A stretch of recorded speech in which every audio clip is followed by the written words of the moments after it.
Today, let's talk about the Grumman F6F Hellcat, one of the most legendary fighter planes of World War II.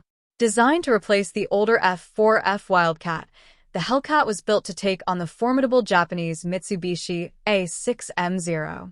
And boy, did it deliver. It became the U.S. Navy's go-to fighter in the Pacific, earning a reputation for being tough, reliable, and deadly effective.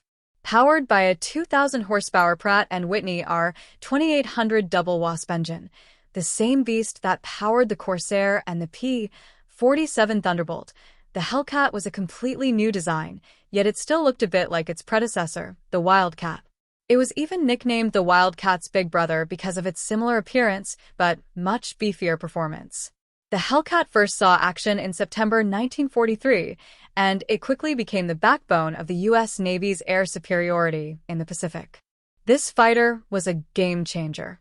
It outperformed the Japanese Zero and secured the skies, helping the Allies dominate the Pacific theater. In just over 2 years, Grumman built a staggering 12,275 Hellcats, which went on to destroy a total of 5,223 enemy aircraft. That's more than any other Allied naval aircraft. One of the reasons the Hellcat was so successful was its rugged design. It could take a beating and still get its pilot home safely.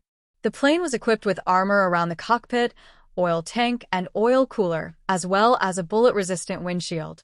It also had self-sealing fuel tanks to minimize the risk of fires. The Hellcat was armed to the teeth with 6.50 caliber M2 Browning machine guns, and it could carry bombs and rockets for ground attacks.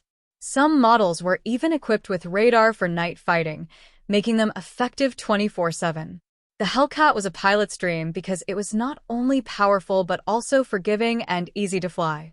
It was known for its excellent visibility, thanks to a higher cockpit position and a forward-sloping engine cowling. This feature made carrier landings a lot easier, a big deal for naval pilots. In battle, the Hellcat dominated. It shot down more Japanese aircraft than any other Allied fighter. It was a key player in the Battle of the Philippine Sea, which was so one-sided that American pilots called it the Great Marianas Turkey Shoot.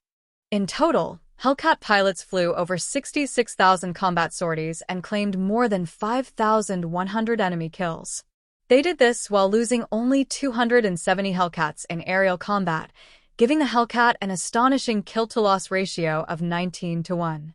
After World War II, the Hellcat was gradually phased out, replaced by faster and more advanced fighters like the F-8F Bearcat.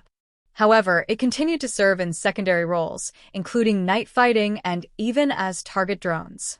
The Hellcat also saw combat with the French Navy during the Indochina War and remained in service with the Uruguayan Navy until the early 1960s.